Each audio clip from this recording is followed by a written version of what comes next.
Class welcome to YouTube channel. आज हम Hindi grammar का लेसन नंबर 12 पढ़ेंगे, जिसका नाम है श्रुति सम भिन्नार्थक शब्द। श्रुति सम शब्द दो शब्दों से मिलकर बना है, श्रुति तथा सम। श्रुति का अर्थ होता है सुनना तथा सम का अर्थ होता है समान, मतलब समान सुनना। श्रुति सम का पूरा अर्थ होता है सुनने में समान, मतलब जैसे कि हम लोग कोई वर्ड होता है जो बोलने में एक जैसी आवाज़ आती है पर उसका अर्थ बिल्कुल अलग अलग होता है, तो वो होते हैं हमारे श्रुति सम शब्द। अर्थात वे शब्द जो सुनने में लगभग एक जैसे लगते हैं। भिन्नार्थक शब्द का अर्थ तो स्पष्ट है, यानी कि भिन्न अर्थ वाले। भिन्नार्थक शब्द तो क्या होते हैं, जो अलग अलग अर्थ वाले होते हैं। पर सम श्रुति सम का अर्थ क्या होता है, जो सुनने में समान लगते हैं पर अर्थ उनका अलग अलग होता है। तो श्रुति सम भिन्नार्थक शब्द वे शब्द हैं जो सुनने में लगभग समान प्रतीत होते हैं पर उनके अर्थ बिल्कुल अलग अलग होते हैं। जैसे यहाँ पे आप देख रहे हैं अनल और अनिल। अनल अनिल अगर वैसे समझा जाए तो दोनों वर्ड ही अलग अलग हैं, पर जब हम बोलते हैं अनल और अनिल तो दोनों सुनने में सेम लगते हैं। अवधि और अवधि, अम्बु और अम्ब। तो इसी प्रकार यहाँ पे कुछ शब्द दे रखे हैं जिनका आपको अर्थ भी दे रखा है और उनका वाक्य में प्रयोग भी दे रखा है। जैसे पहला है अंत और उसका दूसरा शब्द है अयंत। अंत का मतलब होता है समाप्ति और अंत का मतलब होता है नीच। तो इसका हम अगर वाक्यों में प्रयोग करें तो पाठ के अंत में अभ्यास दिए गए हैं। अंत मतलब होता है लास्ट, और अंत मतलब तुम जैसे अंत व्यक्ति के मुंह कौन लगे, यानी नीच व्यक्ति के मुंह कौन लगे। अंश का भाग या हिस्सा, और दूसरा अंश होता है वो होता है कंधा। निबंध को छोटे छोटे अंशों में बांटकर लिखना चाहिए, यानी टुकड़ों में बांटकर लिखना चाहिए। अब तुम्हारे दोनों अंशों पर सारे परिवार का भार है। अंश मतलब क्या होते हैं, कंधे। अम मतलब क्या होती है, माँ। हे अम मेरी रक्षा करो। और अम्बु मतलब होता है जल। अम्बु में जन्म लेने के कारण ही कमल को अम्बुज कहते हैं। फिर फोर्थ आता है हमारा अपेक्षा, यानी कि तुलना। अर्जुन की अपेक्षा कर्ण बड़ा योद्धा था। और उपेक्षा का मतलब होता है निरादर। कभी किसी की उपेक्षा मत करो। पांचवा है अभिराम, यानी सुंदर। सुंदर का वाक्य में प्रयोग करके कैसे करेंगे। हिमालय के अभिराम दृश्य को देखकर मन प्रसन्न हो गया। और अविराम का मतलब क्या होता है, लगातार। अविराम परिश्रम ही सफलता की कुंजी है। अवध एक प्रांत का नाम, यानी अवध के इलाके में अवधी भाषा बोली जाती है।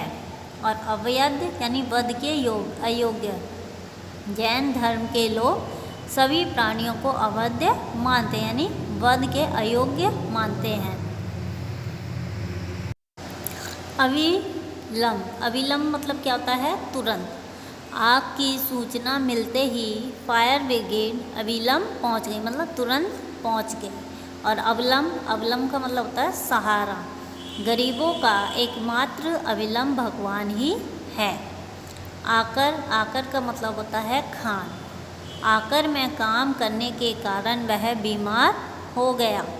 और आकार मतलब होता है किसी का रूप। विशाल आकार वाले राक्षस को देखकर बच्चा डर गया। आदि मतलब आरंभ। आदि काल में मनुष्य इतना सभ्य नहीं था, मतलब शुरू जो हमारा काल शुरू हुआ था उसमें मनुष्य जो है वो सभ्य नहीं था। आदि मतलब अव्यस्त। वह नशे का आदि है, उससे दूर रहना, यानी आदि का मतलब लत भी होती है। आसन यानी बैठने का स्थान। पूजा हमेशा आसन पर बैठकर करनी चाहिए। और आसन्न मतलब निकट, यानी पास। अच्छे गुरु के आसन्न रहोगे तभी शिक्षा मिलेगी। उधार यानी कर्ज या ऋण। मेरे दोस्त ने मुझसे 100 रुपये उधार लिए हैं। और उद्धार मतलब होता है कल्याण। हे प्रभु सबका उद्धार कीजिए। 12 है उपकार। उपकार का होता है भलाई और अपकार का मतलब होता है बुरा। हमेशा दूसरों का उपकार करना चाहिए और बुरा का किसी के अपकार के बारे में सोचना भी पाप है। उर का होता है हृदय। मीरा के उर में तो केवल कृष्ण बसते थे। और अरु मतलब जंगा। भीम ने अपनी गदा से दुर्योधन की अरु तोड़ दी। कटक मतलब सेना और कंटक मतलब कांटे। अभिमन्यु के सामने कौरवों की कटक भाग निकली मतलब सेना भाग निकली।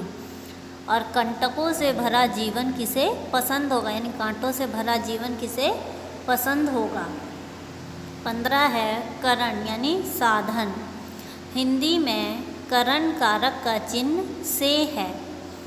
कर्ण का होता है कुंती पुत्र, यानी कर्ण एक बहुत बड़ा दानी था। कुल यानी वंश। राम का जन्म रघुकुल में हुआ था। और कुल मतलब होता है किनारा। कृष्ण यमुना के कुल पर बंसी बजाते थे। कोश यानी खजाना और कोश मतलब शब्द भंडार। अब इसमें देखिए खाली शाह का फर्क है। तो खजाने का चोर नेताओं ने सारा सरकारी कोष खाली कर दिया। और कोष मतलब होता है शब्द भंडार। हर छात्र के पास एक अच्छा शब्दकोश होना चाहिए। क्षति मतलब नुकसान और क्षति मतलब होता है पृथ्वी। क्षति आपकी जो भी क्षति हुई है उसकी भरपाई सरकार करेगी। और क्षिति यानी धरती और आकाश जहाँ मिलते हैं उसे हम क्षितिज कहते हैं। चरित्र मतलब जीवन कथा और चरित्र मतलब आचरण। राम का चरित्र हम सबके लिए आदर्श है और आचरण का हमें अपने चरित्र पर आँच नहीं आनी देनी चाहिए। 20 है जरा और ज़रा यानी बुढ़ापा और थोड़ा। ज़रावस्था के कारण वे कमज़ोर हो गए थे और मुझे जरा सी चीनी चाहिए। 21 है तरंग और तुरंग। तरंग का होता है लहर। समुद्र में उठती तरंगों ने मेरा मन मोह लिया। और तुरंग का होता है घोड़ा। यदि जीवन में तुरंग की गति से चलोगे तो सफलता अवश्य मिलेगी। 22 है द्वीप यानी टापू। द्वीप का दीपक और द्वीप का हाथी, इसके 3 अर्थ हैं। उस द्वीप पर हमने कई विचित्र जानवर देखे। छोटी दीपावली के दिन घी के साथ दीप जलाने चाहिए। सारे दीप झुंड बनाकर रोज़ नदी में पानी पीने आते हैं। धरा यानी पृथ्वी। अपने अंदर सब कुछ धारण करने के कारण पृथ्वी को धरा कहते हैं। और एक होती है धारा यानी बहाव। उस पहाड़ से अचानक जलधारा निकल पड़ी। 24 है निधन और निर्धन यानी निधन मृत्यु और निर्धन मतलब गरीब। गांधी जी के निधन का समाचार सुनकर सब शोक में डूब गए और निर्धन होने के कारण वह अपनी फीस भी नहीं दे सकता। निर्जर और निर्झर। देवता और झरना। देवता बूढ़े नहीं होते इसलिए निर्झर कहलाते हैं। और झरना का होगा जब उस निर्झर का जल पिया तो सारी थकान उतर गई। नियत और नियति। निश्चित और भाग। बैठक नियत समय पर शुरू हो जाएगी। कष्ट उठाना उन लोगों की नियति है। निहार और निहार यानी ओस और देखना। घास पर पड़े निहार के कण मोती जैसे लग रहे थे। माँ अपने बच्चे को निहारती ही रहती है। परवाह और प्रभाव। चिंता और बहाव। मैं किसी की परवाह नहीं करता। जल के प्रभाव में सब कुछ बह गया। प्रसाद और प्रासाद। यानी देवताओं को चढ़ाया गया सामान।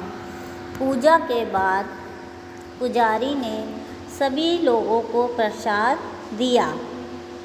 और महल का क्या होगा? ऊंचे ऊंचे महलों में रहने वालों को गरीबों की चिंता कहाँ? भव्य यानी संसार, और भव्य होता है सुंदर। हे ईश्वर, इस भव सागर से मेरी नैया पार करो। ताजमहल एकदम भव्य है यानी बहुत सुंदर है। मेघ और मेघ यानी बादल और यज्ञ। आकाश में काले काले मेघ घिर आए थे।